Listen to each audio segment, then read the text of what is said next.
¿A dónde van los muertos cuando mueren? Porque nuestros hermanos separados esta pregunta siempre se la tienen pendiente y dicen que bueno, que nosotros resucitaremos el último día en el fin del mundo y que recién en el último día del fin del mundo Cristo va a venir y va a resucitar a los muertos, pero que ahora están todos dormidos en sus tumbas, están muertos, o sea, se mueren y se terminó todo. Pero la Biblia nos dice esto.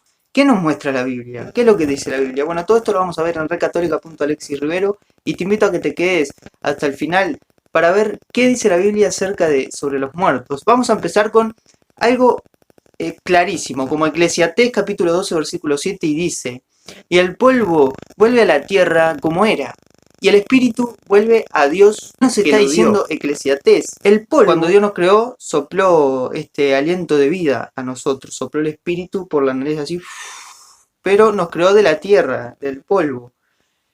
El cuerpo, cuando uno muere, vuelve sí al polvo, va a la tumba, al sepulcro, pero el espíritu no puede morir. ¿Por qué no puede morir el espíritu? Porque el espíritu es de Dios. Nosotros somos hechos a imagen y semejanza de Dios, por tanto, Dios es perfecto, Dios es inmortal. No podemos decir que lo que viene de Dios, que fue el soplo, ese soplo que viene de nosotros y nos dio el espíritu, es eterno, no se puede morir, porque sale de Dios. Y al salir de Dios y ser el soplo de Dios, es el espíritu de Dios, tiene que ser inmortal de por sí, no puede recibir muerte. Decir que el espíritu se muere, decir que lo que sale de Dios tiene un límite, y salió de Dios el espíritu, del soplo de Dios. Entonces, por eso dice Eclesiastés, el polvo vuelve a la tierra, porque del polvo somos el cuerpo. Bueno, ese polvo vuelve a la tierra, nos volvemos cenizas cuando nos pudrimos en nuestras tumbas, que morimos. Pero el espíritu no. El espíritu a la muerte dice, el polvo vuelve a la tierra como era, así igualito de como era. Y el espíritu también igualito como era, que era el espíritu de Dios, vuelve a Dios. Tranquilamente nuestra alma vuelve a Dios. Y eso lo dice Eclesiastés. Vuelve a Dios así como fue Elías en un carro llevado al cielo. Así como el buen también nos cuenta que al lado de la cruz del Señor Jesucristo, le dijo el Señor Jesucristo, hoy estarás conmigo en el reino de los cielos. Así, ¿por qué? Porque el espíritu vuelve a Dios. Eclesiastés lo deja claro. No es que dice, sí, no, porque el espíritu vuelve a Dios, pero están todos dormidos. ¿Cómo están todos dormidos? No, nuestros cuerpos están en la tumba, pero el espíritu vuelve a Dios y lo deja claro y no hay tema para discusión. Nuestro espíritu, nuestra esencia, nuestro ser, nuestra alma, eso vuelve a Dios. Una cosa es el cuerpo, otra cosa es el alma. Y lo que va a resucitar el último día va a ser cuerpo y alma, en un cuerpo nuevo. Pero no quiere decir esto que ahora estén todos muertos ahí, no. Nuestra esencia, que es el alma, pero nuestra alma vuelve a Dios. O sea que no hay muerte. Y es pensar que el alma tiene un límite, es darle un límite a Dios, que fue el que la sopló. Apocalipsis, capítulo 6, versículo 9 dice, cuando abrió el quinto sello, vi debajo del altar las almas de los que habían sido muertos por la palabra de Dios y por el testimonio que tenían. Versículo 10, y clamaban en gran voz, diciendo, ¿hasta cuándo, Señor santo y verdadero, no juzgarás y vengarás nuestra sangre en los que moran en la tierra? Versículo 11, y se le dieron vestiduras blancas y se les dijo que descansaran todavía un poco de tiempo hasta que se completara el número de sus consiervos y sus hermanos que también habían de ser muertos como ellos. Palabra del Señor. Es lo que dice aquí. ¿Hasta cuándo, Señor? O sea, nos dice que al morir estos mártires, porque dicen, no, porque eso está hablando del futuro. No, no, no, no. Está hablando de los mártires que murieron, de un presente, mártires muertos en aquel tiempo que San Juan escribía, que era el año 95 al 100, que eran perseguidos por el Imperio Romano y estaban siendo martirizados. Esos mártires estaban en el cielo, no estaban en la tumba, estaban en el cielo y clamaban en alta voz. No es que el Apocalipsis hable y las parábolas del Señor Jesucristo nos cuenten cosas que no van a pasar o que van a pasar en un futuro, no. Porque si fuese verdad que fuese el último día que resucitarían, no estaría hablando de gente que está hablando en el cielo en este momento y gente que está en la tierra. Porque estos mártires que no tienen cuerpo, pero sí pueden hablar y pueden sentir, porque ellos sentían impotencia y porque le están pidiendo y rogando a Dios, ¿hasta cuándo, Señor santo y verdadero, no vas a hacer justicia? ¿Hasta cuándo no vas a vengar nuestra muerte? Y los que moran en la tierra, nuestros hermanos, ¿cuándo vas a hacer justicia? Entonces Dios le dice, cálmense, descansen hasta que el número de los que deben morir martirizados se complete. hasta que el número de los que deben morir como ustedes, deben morir a ese cuerpo terrenal para poder venir con nosotros. Así que descansen tranquilos, disfruten la paz. Están hablando claramente, son espíritu, que el espíritu y el alma sigue conversando con Dios. ¿Por qué? Por lo que dice Eclesiastés, vuelve el cuerpo a la tierra, al polvo, a lo que era, pero el alma va con Dios. Y Apocalipsis los confirma cuando dice que estos mártires que estaban debajo del altar degollados, están con Dios conversando diciendo, ¿hasta cuándo, Señor verdadero, no vengará nuestra muerte? ¿Hasta cuándo? Están hablando, rogando por su muerte y por los que están en la tierra sufriendo. No vengará nuestra sangre y los habitantes de la tierra. ¿Qué está hablando de los habitantes de la tierra y de ellos? O sea que cuando uno muere pasa a ser habitante celestial y los demás habitantes en la tierra. Y los que todavía no llegaron al cielo son habitantes purgantes en el purgatorio. Por eso dice que la iglesia tiene tres partes, la terrenal, la purgante y la celestial. Los que están en el cielo, los que están en el purgatorio y los que están en la tierra. Chau, no hay lugar para duda.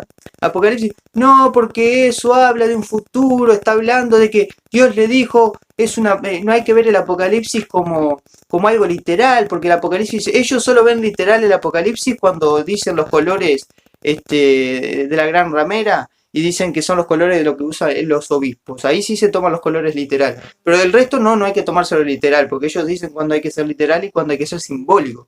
No. San Juan no va a hablar de visiones inexistentes, el Señor Jesucristo no va a hacer parábolas de cosas inexistentes, hablan de realidades. Dijo Eclesiastés que el alma vuelve a Dios y punto. O sea, no es que dice, no, el alma vuelve a Dios pero allá en el final de los días. Y lo vamos a ver más adelante. San Juan dice, bueno, esas almas de los mártires yo las vi y están en el cielo y están pidiendo y orando y están hablando y siguen sintiendo, porque usted no siente con el cuerpo. Quizás si uno le da un bofetón así, sí siente un dolor. Pero cuando uno sufre siente un dolor interno, ese dolor es en el alma. Cuando uno se enamora siente el amor interno, ese amor, está en el alma, lo siente el alma. El cuerpo tiene una manera de sentir y el alma otra. Entonces, ellos siguen sintiendo impotencia, no tienen un cuerpo terrenal porque el cuerpo está en el polvo, a lo que era tierra, a la tierra va. Era polvo, al polvo se convierte. Pero ese cuerpo quizás ya no siente dolor físico, pero el alma sigue sintiendo y ellos sentían esa impotencia. ¿Hasta cuándo, Señor, no nos vas a vengar? Entonces se ve que todavía hay vida y están al lado de Dios, como dice Eclesiastés, y lo confirma, y están pidiendo y orando. Y por eso nosotros le pedimos a los santos, porque ellos están allá orando, intercediendo por nosotros. Y dice, ¿hasta cuándo no vengará nuestra muerte y los habitantes de la tierra, los que están siendo perseguidos? Y San Juan está hablando de los que murieron el año 100 y 95, y los que van a morir más adelante. Ahora vamos a ver lo que dice Lucas capítulo 20 al 37. Pero cuanto a que los muertos han de resucitar, esto lo dijo Jesús, aún Moisés lo enseñó en el pasaje de la zarza, cuando llama el Señor Dios de Abraham, Dios de Isaac y Dios de Jacob. Versículo 38. Y Dios no es Dios de muertos, sino de vivos, porque para Él todos viven. Palabra del Señor. Jesús los mira así como miraría a los evangélicos y dice, no, los muertos están en la tumba. Eso, no. Sobre la resurrección, no dice sobre la resurrección del último día. Porque si hablara del último día, dice, no, sobre la resurrección, para Dios todos vivirán. Habla de futuro, hablaría de futuro. ¿Sí? Dice, porque los evangélicos dicen que este versículo se refiere al último día, la resurrección del último día. Pero Jesús no está hablando de futuro, no dice, para Dios todos vivirán allá en el último día. No, Jesús dice, Dios es Dios de Abraham, que ya murió hace años, Dios de Isaac, que ya murió hace años, y Dios de Jacob, que ya murió hace años. No es un Dios de muertos, ¿está? No es un Dios de muertos, o sea que Isaac, Abraham y Jacob no están muertos, lo primero que te está diciendo. No es que Abraham haya muerto, está vivo, porque para Dios todos viven. No dice, para Dios todos vivirán hablando de una resurrección futura. Dice, todos viven en este momento actual. Cuando uno dice vivirán, se habla de futuro. Cuando uno dice vive, está hablando de presente. Cuando uno dice vivió, habla de pasado. Y acá Cristo está hablando de porque presente, Dios es de vivo, porque para Él todos viven. Para nosotros vemos un cuerpo muerto y está muerto, pero Dios no ve un muerto porque el espíritu no puede morir porque salió de Él. Por eso habla la Biblia claramente de la salvación o la condenación eterna. ¿Por qué es eterna la condenación? Porque el alma no puede morir, porque el alma salió de Dios y es inmortal. Entonces, cuando un pecador peca y muere bajo pecado mortal, se muere eternamente y va a la condenación eterna. ¿Por qué? Porque no se puede destruir el alma porque salió de Dios, o sea, no puede morir. Porque fuera más fácil a Dios decir, bueno, el pecador desaparezca para siempre, pero no, porque el espíritu. Ahora vamos a Mateo capítulo 10, versículo 28. Y no temáis a los que matan el cuerpo, mas el alma no pueden matar.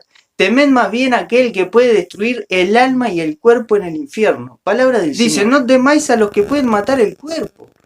Porque el cuerpo sí puede morir. A eso se refiere, el cuerpo va al polvo, el cuerpo va al sepulcro. No le temas a eso que te puede matar el cuerpo, porque por más de que te puedan matar el cuerpo, torturar el cuerpo, cortar la cabeza, degollar, la peor muerte que te puedas imaginar, la peor tortura, prendértelo fuego, lo que fuese, te matan el cuerpo, pero con el alma no pueden hacer nada. ¿Por qué? Porque el alma es eterna. Aunque quisieran matar el alma, no pueden porque el alma es eterna. No temas a quien puede matar el cuerpo. Más bien temer a aquel que puede echar cuerpo y alma al infierno. ¿Cuál es ese? Al diablo. Que el diablo te puede echar el cuerpo al infierno y el alma al infierno. Te puede hacer la perdición. A ese hay que temerle, hay que tenerle respeto y orar siempre porque no hay que subestimarlo.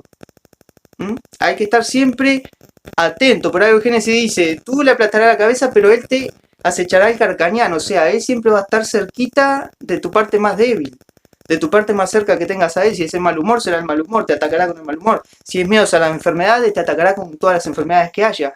Lo que tú tengas de debilidad, Satanás siempre te va a estar atacando. Por eso dice, ten cuidado con ese, porque ese, si te descuidas, te echa cuerpo y alma al infierno. Pero tampoco puede matar el alma. El alma es infinito. Por eso dice Eclesiastés, vuelve el cuerpo al polvo y el alma al cielo, a Dios, a su creador. Punto. O a la condenación. Juan 11, 23 dice, Jesús les dijo, acá vamos a ver a alguien que pensaba como los evangélicos, que pensaban que la resurrección iba a ser en el fin del mundo, allá el último día. Y Jesús le dice en Juan 11, capítulo 23 capítulo 11, versículo 23 y 24 dice, Jesús le dijo, tu hermano resucitará. Marta le dijo, yo sé que resucitará en la resurrección, en el día postrero. Versículo 25, le dijo Jesús, yo soy la resurrección y la vida. El que cree en mí, aunque esté muerto, vivirá. Versículo 26, si todo aquel que vive y cree en mí, no morirá eternamente. ¿Crees esto? ¿Qué le dijo Jesús? Dice, sí, yo sé que mi hermano va a resucitar allá en el día postrero. No. Yo soy la resurrección, dijo Cristo. Yo soy la resurrección, ya estoy parado, ya hay resurrección, no hay muerte. El que cree en mí, aunque muera, dice Cristo, aunque muera, habla de presente, aunque se muera ahora en este momento, vivirá, va a vivir, porque Él es la resurrección. Aquel que cree en mí, vive. Y todo aquel que vive, cree en mí. El que cree en mí, aunque esté muerto, como dicen los evangélicos, que está muerto ahí en la tumba, aunque esté muerto, vivirá, seguirá. Por eso dice, para Dios todos viven. Y todo aquel que vive y cree en mí, no morirá eternamente, no morirá. ¿Crees esto, evangélico? No lo crees. Por eso decimos que ustedes no creen en Cristo. Nosotros sí, los católicos, creemos lo que dicen, creemos que cuando se muere vivirá, porque cree en Cristo y va a vivir, y punto. Y creemos lo que dice el Señor Jesucristo. Por eso una cosa es decir, yo creo en Cristo, y otra cosa es creer en Cristo de verdad. Ustedes dicen, sí, yo creo en Cristo, pero rechazan lo que Él dice. ¿Crees esto? No lo creo, porque para mí el alma, el cuerpo está ahí pudriéndose la tumba. No, pero Cristo dice que el que cree en Él vivirá. Sí, bueno, yo acepto a mi Señor como Salvador, el Señor Jesucristo, yo creo en Cristo, leo la Biblia, pero no creo. El alma está ahí. Bueno, entonces, ¿creemos o no creemos en Cristo? ¿Crees esto, evangélico? No lo creen.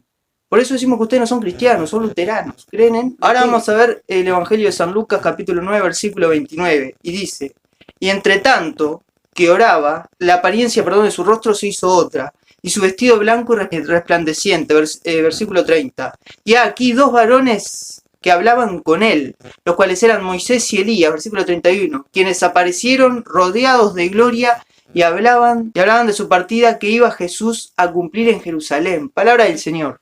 Acá está claro, Eclesiastés que dice, el cuerpo vuelve al polvo, pero el alma vuelve a Dios. Después Cristo dice, para Dios todos viven. Abraham está vivo, Isaac está vivo y Jacob está vivo.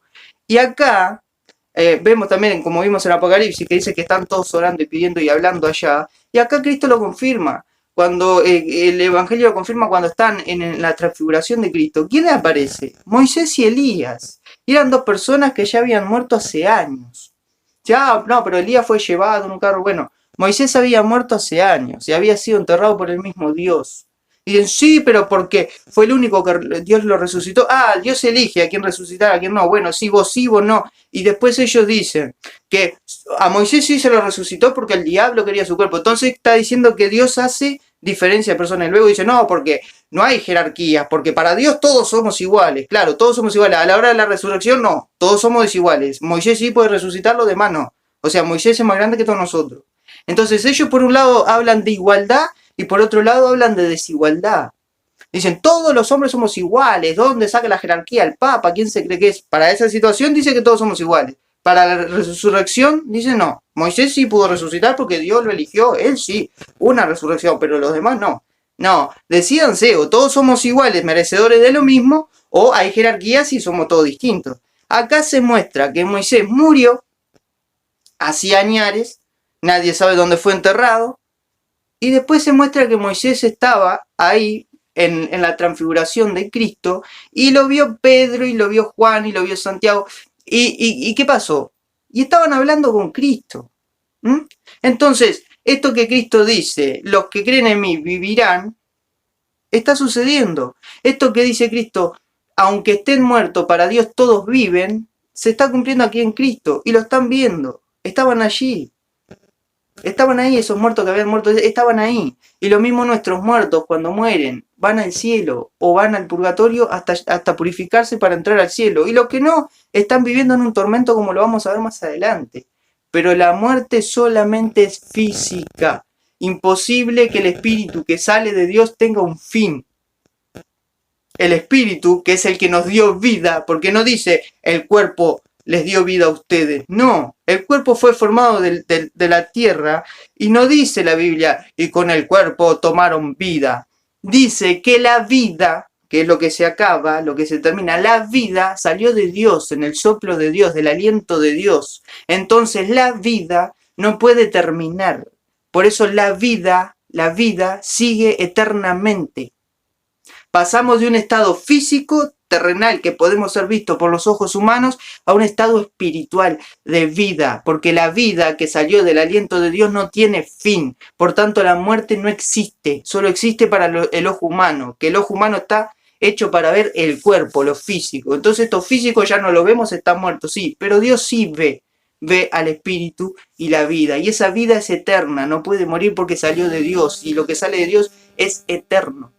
No es imperfecto, entonces esa vida, si se corrompe, pero es eterno, tiene que ser eterno como el diablo. Se corrompió, va a ser un ángel eterno condenado a la eternidad. No es que Dios lo destruyó, porque es una creación de él. Lucas 16, capítulo 19 al 19 dice, había un hombre rico que se vestía de púrpura y de lino fino. Ah, el obispo de la iglesia, dicen los evangélicos, porque todo lo que es púrpura ya dicen que es la iglesia católica.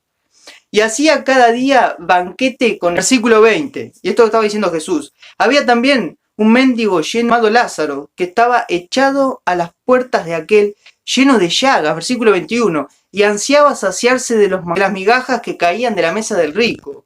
Y aún los perros venían y le lamían la llaga, versículo 22. Aconteció que murió el mendigo y fue llevado por los ángeles al seno de Abraham. Y murió también el rico y fue sepultado. Versículo 23. Y en el Hades alzó sus ojos estando en el tormento y vio a lo lejos a Abraham y Lázaro en su seno. Versículo 24. Entonces él, dando voces, dijo, Padre Abraham, ten misericordia de mí y envíame a Lázaro para que moje la punta en agua y refresque mi lengua, porque estoy atormentado en esta llama. Versículo 25. Pero Abraham le dijo, Hijo, acuérdate que recibiste tus bienes en tu vida y Lázaro también males, pero ahora este es consolado aquí y tú atormentado. Versículo 26. Además de todo esto, una gran cima está puesta entre vosotros y nosotros, de manera que los que quieran pasar de aquí a vosotros no puedan, ni de allá pasar acá. Versículo 27. Entonces dijo, te ruego, pues, Padre, que le envíes a la casa de mi padre. Versículo 28. Porque tengo 5 hermanos para que le testifique a fin de que no vengan a ellos también a este lugar de tormentos. Versículo 29. Y Abraham le dijo, a Moisés y a los profetas tienen, óiganlos. Versículo 30.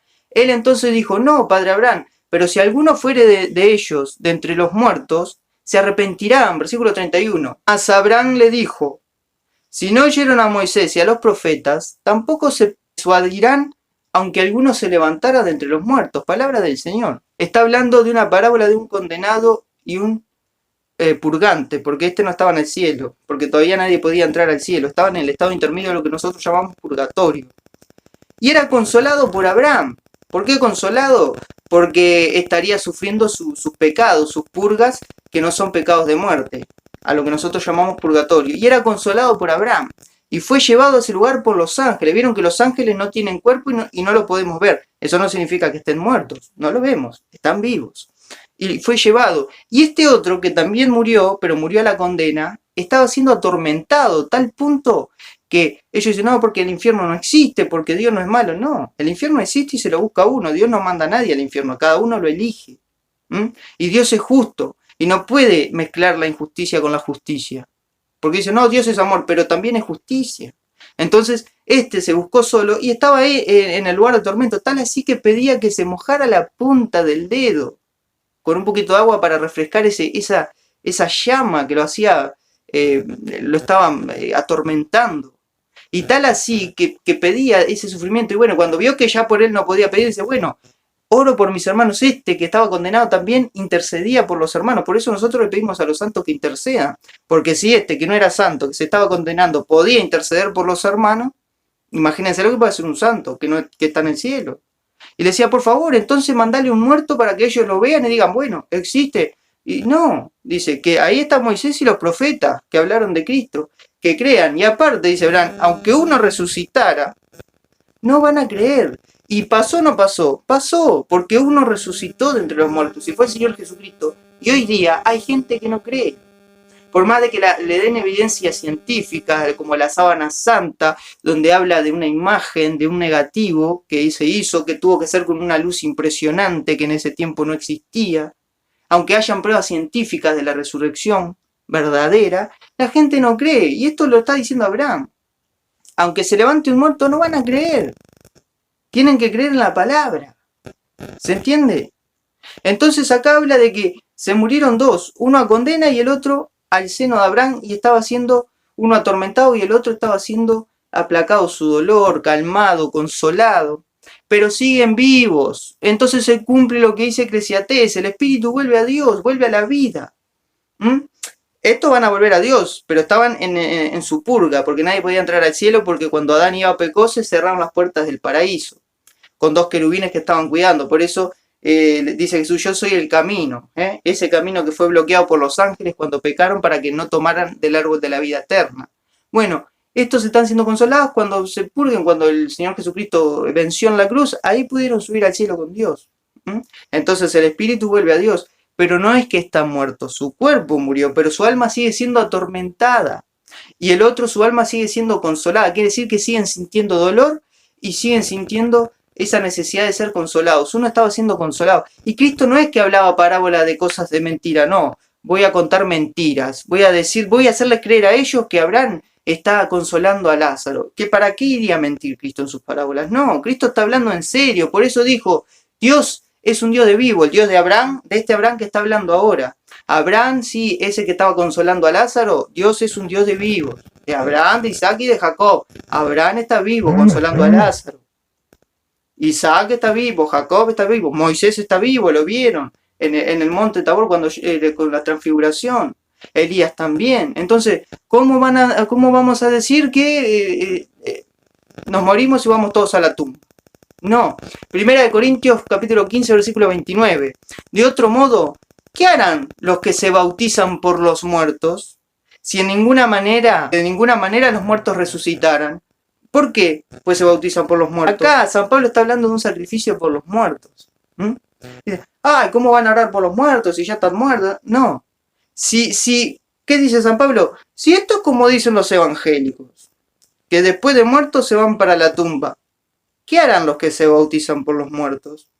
¿Para qué se bautizarían por los muertos entonces si fuese así como dicen los evangélicos? Está más que claro. San Pablo, esta discusión estaba con los fariseos, y los fariseos del siglo XXI, que son los evangélicos, San Pablo le contesta, a ver, ¿están seguros? Bueno, los muertos quedan muertos y ya no viven más, ¿está? Vamos a ignorar lo que dijo Jesús, vamos a ignorar la visión de los apóstoles de Moisés, vamos a ignorar lo que dijo Dios en Eclesiastés, de que el Espíritu vuelve a él, vamos a ignorar toda la Biblia, porque somos bíblicos, pero cuando queremos. Y agarramos los textos bíblicos y los ignoramos. Bueno, ¿qué harán entonces los que hacen sacrificios por los muertos? Porque la iglesia católica es como la iglesia primitiva. La iglesia católica va y hace misa por los muertos, oraciones por los muertos, y antes también hacían lo mismo, se hacían oraciones, se hacían bautizar por los muertos. Se me murió un hermano, bueno, pero él tenía un pecado que no es de muerte, no es de condenación, como ya lo vamos a ver más adelante, que dice San Juan. Entonces, yo me bautizo por mi hermano que se murió, y se bautizaban por los muertos, y se hacían misas por los muertos, y eso es lo que hace la iglesia católica. ¿Por qué? Porque sabemos que muertos están solo para nuestros ojos, pero para Dios están vivos, y están o sufriendo, o están en el purgatorio, o están en el cielo. O están sufriendo en el lugar de tormento, como vimos el rico, o están siendo consolados como Lázaro en el purgatorio, o irán para el cielo. Entonces por eso se bautizaban. Y si no fuese así, San Pablo les pregunta a ustedes evangélicos, entonces ¿para qué se bautizaban por los muertos? ¿Se entiende? Ahora vamos a ver 2 de Macabeos, capítulo 12, versículo 40. 2 de Macabeos, capítulo 12, del 39 al 45. Lo pueden leer. Este libro de Macabeos no lo tienen los evangélicos, porque cuando Lutero se dio cuenta de que sus doctrinas no eran apoyadas por la Biblia, sacó los libros, quitó los libros para apoyar su doctrina. Se olvidó de sacar el libro Santiago, el libro Apocalipsis, y por eso después dijo que eran libros de paja, porque como se había olvidado de sacarlos y no había leído, se ve que contradecían su doctrina, tuvo que decir que eran libros de paja, que contradecían su doctrina, por eso estaban equivocados Santiago y Juan. Martín Lutero es un rostrudo, vamos a decir la cosa. Al día siguiente buscaron a Judas para ir a recoger los cuerpos de los muertos, los sepultados con los suyos en los sepulcros de sus padres. Versículo 40. Bajo la túnica de cada muerto encontraron objetos consagrados a los ídolos de Jadnia, prohibidos por la ley de los judíos. Comprendieron entonces por qué habían muerto. Versículo 41. Todos se admiraron de la intervención del Señor, justo juez, que saca a la luz las acciones más secretas. Versículo 42. Y rezaron al Señor para que perdonara totalmente ese pecado a sus compañeros muertos. El valiente Judas exhortó a sus hombres a que evitaran en adelante tales pecados, pues acababan de ver cómo con sus propios ojos qué sucedía a los que habían pecado. Versículo 43. Efectuó entre sus soldados una colecta y entonces envió hasta 2000 monedas de plata a Jerusalén a fin de que allí se ofreciera un sacrificio por el pecado. Todo esto lo hicieron muy bien, inspirados por la creencia de la resurrección. Versículo 44. Pues si no hubiera creído que los compañeros caídos iban a resucitar, habría sido cosa inútil y estúpida orar por ellos. Versículo 41. Pero creían firmemente en una valiosa recompensa para los que mueren como creyentes, de ahí que su inquietud era santa de acuerdo con la fe. Esta fue la razón por la que Judas ofreció ese sacrificio por los muertos, para que fueran perdonados de sus pecados. Pero lo que dice, ese pensamiento de rezar por los muertos, que habían muerto con pecado, era justo, era un pensamiento santo y de acuerdo con la fe. ¿Por qué? Porque la fe judía, como la judía cristiana, cree firmemente que el muerto sigue vivo y resucita en el momento de la muerte. Dice, en el último día la persona al morir ya está resucitado. Resucita a vida o a condenación. Y como estos habían muerto con un pecado, pero ellos tenían la esperanza de que ese pecado pueda ser perdonado, que no fuese un pecado de condenación, como ya lo vamos a ver más adelante que habla San Juan, ofrecían oración, ofrecieron dinero, hicieron una colecta y mandaron dinero. Dice, que los católicos cobraban para sacar a la gente del purgatorio, hacían plata. Bueno, vieron que estos mandaron dinero a Jerusalén para que se hiciera una misa por ellos, para poder ser perdonados. O sea, se sacaron, no es que Dios necesite dinero, pero a veces el ser humano tiene que sacar algo que le duela. ¿Y qué le duele al ser humano? El dinero, para decir, mire, yo doy lo que tengo porque usted le perdona el pecado. Entonces Dios lo que ve es el sacrificio. Porque que el ser humano se desprenda de plata fue un sacrificio de los tiempos de antes hasta ahora, sigue siendo igual, sigue siendo lo mismo. Entonces hicieron un sacrificio, juntaron y hicieron una colecta para orar por los muertos, para que esos muertos sean perdonados. ¿Existe un perdón del otro lado de la muerte? Sí, porque Jesús cuando dijo el Espíritu Santo, todo aquel que peque contra el Hijo del Hombre será perdonado, pero el que peque contra el Espíritu Santo no será perdonado, ni en este mundo ni en el venidero. Quiere decir que después de la muerte viene el otro mundo, el mundo espiritual. Entonces, hay un perdón también allí, en el otro lado del mundo, menos el que peca contra el Espíritu Santo. Por eso estos ofrecían, porque sabían eso que Jesús después nos dice, que iba a haber un perdón del otro lado. Por eso oraban por sus muertos, y por eso nosotros oramos por nuestros muertos y prendemos velas, que las velas es una señal que la copiamos de los judíos, de nuestros hermanos mayores, que significa la vida, la luz. ¿Por qué? Porque los judíos dicen que no hacen ningún acto religioso sin antes encender una vela.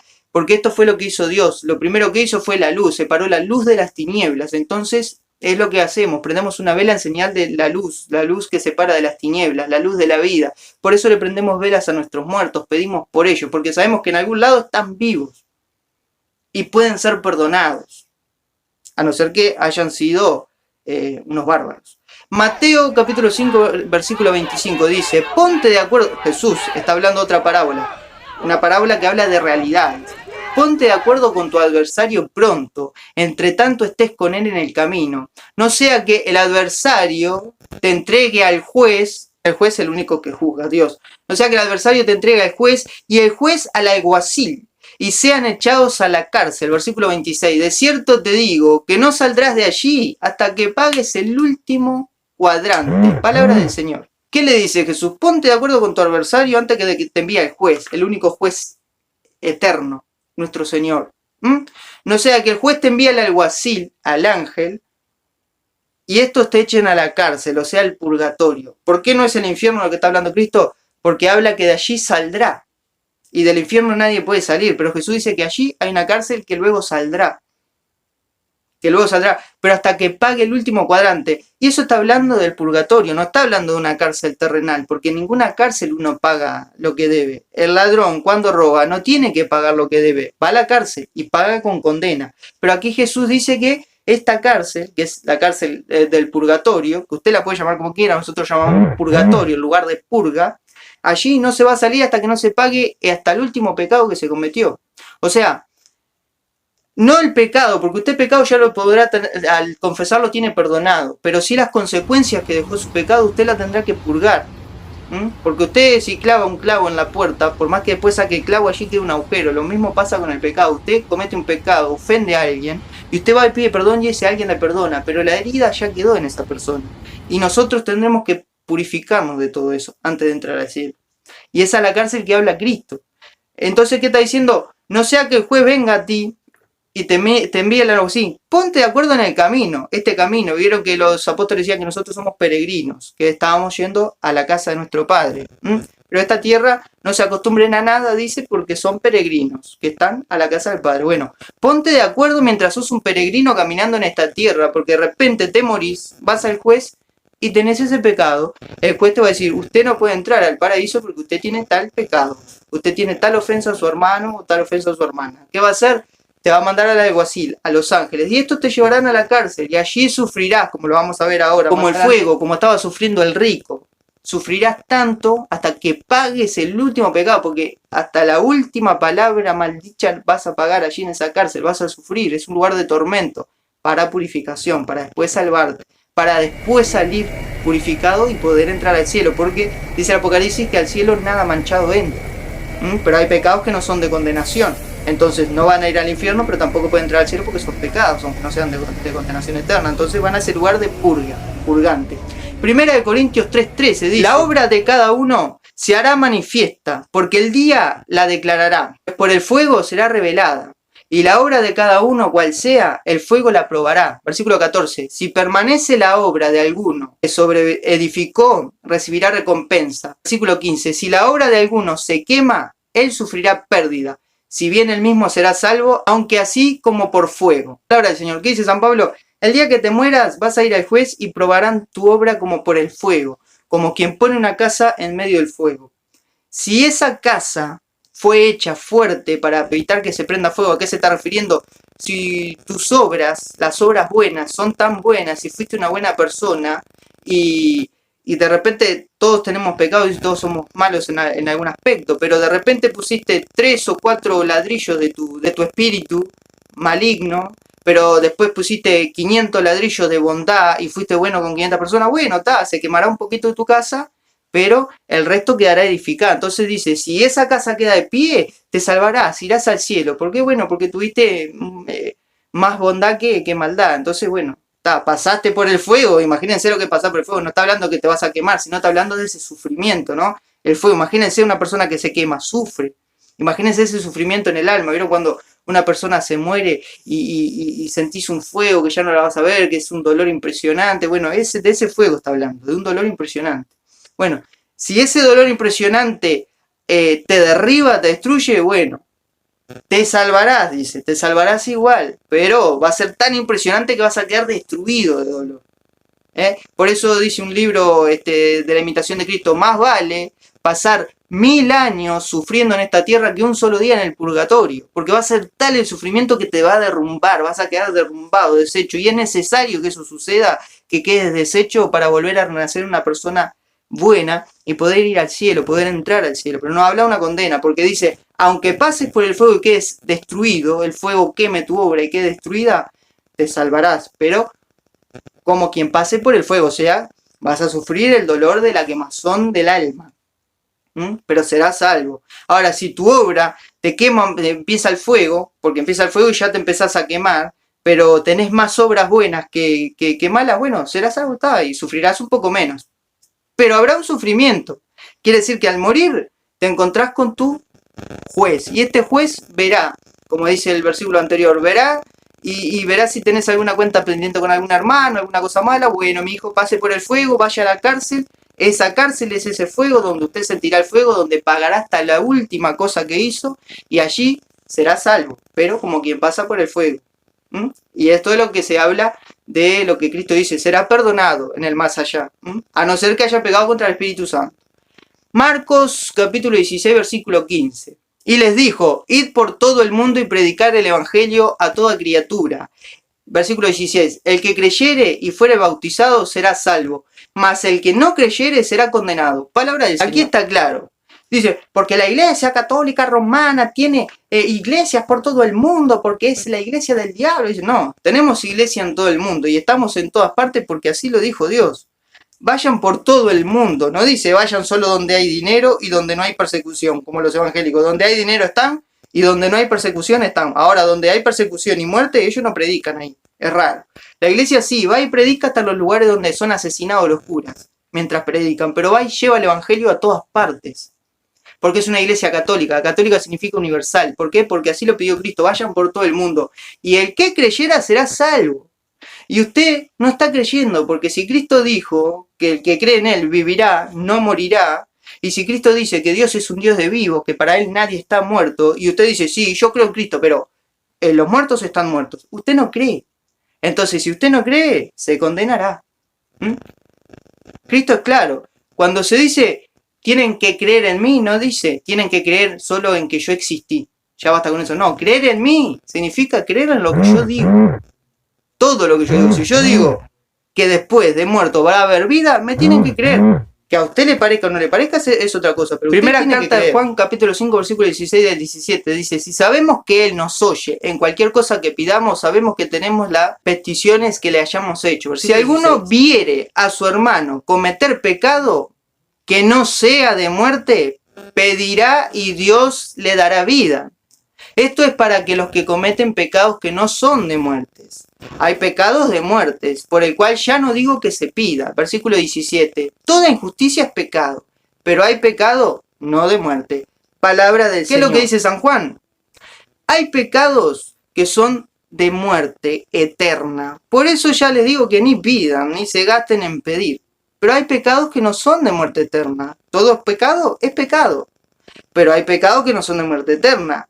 Usted de repente le dice estúpido a un vecino y se enoja, vos estúpido, y te moriste de un infarto porque te enojaste.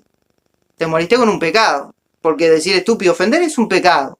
Y con ese pecado, dice San Juan, ninguna persona con pecado puede entrar al cielo. ¿Mm? Entonces no vas a poder entrar al cielo porque lamentablemente te moriste con ese pecado de decirle estúpido a tu vecino. Pero tampoco es un pecado que se merezca la condenación eterna. Entonces van a ese lugar de purga, ese lugar que habló San Pablo, ese lugar que habló el Señor Jesucristo en su parábola de rico y Lázaro, o ese lugar que Cristo dijo, irás a la cárcel y pagarás hasta el último centavo. Bueno, irás a ese lugar. Y por esa persona que está sufriendo en ese lugar, San Juan dice que nosotros podemos pedir. Pedí por tu hermano si lo ves en un pecado que no es de muerte. Si lo ves que bueno, es un pecado, pero que no merece la condenación eterna, se puede pedir, así como pidieron los macabeos, y ofrecer, así como ofrecieron dinero los macabeos y como una ofrenda, y hacer misas por nuestros hermanos que fallecieron, no en pecado de muerte, se puede hacer misas y ofrecer por ese... Y lo dice San Juan, porque así Dios le dará vida, así Dios lo llevará con él, lo llevará al paraíso, saldrá de ese lugar de tormento. Así que pidan por él, así como los santos que están del otro lado piden por nosotros, nosotros podemos pedir por ellos. Y esto es bíblico. Esto lo dijo Jesús en sus parábolas, esto lo dijo San Pablo en sus parábolas, esto lo dijo Pedro. Salió, dice Pedro, fue a predicarle en esos 3 días que tuvo en el sepulcro, el cuerpo de Jesús, fue a predicarle a los espíritus encarcelados, estos espíritus que estaban purgando sus pecados. Entonces, si la Biblia muestra y Eclesiastés dice, vuelve el cuerpo a la tierra, pero el alma a Dios, ¿quiénes son ustedes para negar eso? Si Cristo le dijo al buen ladrón, hoy estarás conmigo en el paraíso, no dice, estarás cuando yo resucite a todos los muertos en el último día, ya no, le dice, hoy, habla de presente, ahora, en tu ratito, cuando muéramos en la cruz, ya estarás conmigo en el reino de los cielos. Y dicen, sí, pero ¿por qué te crees que Jesús no había subido todavía al reino de los cielos? Porque cuando lo fue a tocar María, él le dijo, no me toque porque todavía no fue mi padre. Sí, pero María era una persona viva. Era una persona que no se había purificado. Una persona que por más que tenía los pecados perdonados, tenía que purificar su maldad. Y este muerto ya estaba purificado porque pagó con su vida su maldad. Pagó en la cruz. Entonces ya había tenido la purificación aquí en la tierra. No necesitaba ser purificado porque por más maldad que haya hecho, pagó con lo más caro este buen ladrón que estaba al lado de Cristo. ¿Cómo pagó? Con su propia muerte. Y eso es lo máximo que un ser humano puede pagar, dando su vida. Entonces este ya no necesitaba purificar. Entonces este sí le dijo Cristo, hoy estarás conmigo en el paraíso. No dice, decile que hoy estarás tú conmigo, porque tú, que eres el malhechor de la cruz, estarás conmigo en el paraíso. Y Moisés también puede estar resucitado, pero los demás no. Los demás van a tener que esperar. Hasta mi madre, hasta la Santa Virgen María va a tener que esperar en la tumba, como dicen ellos. Está durmiendo, está dormida. Si resucitó a Lázaro, si resucitó al buen ladrón, si resucitó a Moisés, ¿no va a resucitar a su propia madre? Es ilógico lo que dicen.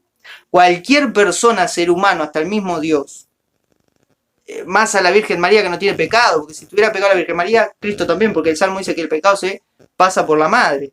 Entonces, decir cosas que no tienen sentido con la Biblia y decir que son bíblicos y decir cosas como esta es no creer en Cristo. Por eso San Juan dice, si usted ve en un hermano que es un hermano católico, que está en pecado y que va y se confiesa, pero no puede dejar ese pecado, ¿qué es ese pecado que no es de muerte? Bueno, una persona que hace todo lo posible por cambiar, pero tiene pecados, o se enoja, o es enojón, una persona que va y de repente está engañando a su esposo, a su esposa, y quiere dejar ese pecado, y Dios ve que lucha para dejarlo, pero no puede. Dios no se fija tanto en, es un pecador o no es un pecador, se fija en la fuerza que espiritualmente hace, que quiere dejar el pecado, por ese podemos orar, porque se va a purificar del otro lado, cuando ya no tenga un cuerpo que lo esté encadenando hacia el pecado. Entonces va a purificar su alma. Por ese hermano podemos orar, porque está en el lugar de tormento. Porque se puede orar por los muertos, porque los muertos están vivos, porque así lo dijo Cristo y porque así te lo mostramos en redcatólica.alexis Rivero. Así que te invito a que te suscribas y toque la campanita de notificaciones para no perderte ninguno de los videos que vamos a estar compartiendo, como este tema de qué pasa con los muertos. ¿Tiene razón la Iglesia Católica? Tiene razón, se puede pedir por los muertos porque los muertos están muertos para nuestros ojos, mas para Dios todos viven. Y esto es bíblico. Y dice Cristo, hay que creer en mí, porque el que no cree en mí se va a condenación. Entonces, evangélicos, los invito a que recapaciten y a que lean bien sus Biblias, tomen bien sus textos y vean que creer en Cristo es creer, no decir yo creo, no decir sí, Señor, yo en tu nombre hice milagros, en tu nombre eché demonios, apartaos de mí, malditos, dijo Cristo. Porque aunque creyeron y aunque dijeron, no hicieron lo que yo dije, no me creyeron en realidad. O así como dijo la parábola, el padre le dice, hijo, ¿te animás a ir a trabajar a la viña? Sí, papá, dice, sí, sí, así como dicen los evangélicos, sí, yo acepto al Señor como mi Salvador. Este dijo, sí, papá, yo voy a trabajar, pero no fue. Y el otro le dijo, hijo, ¿te animás a ir a trabajar a la viña? No, papá, no.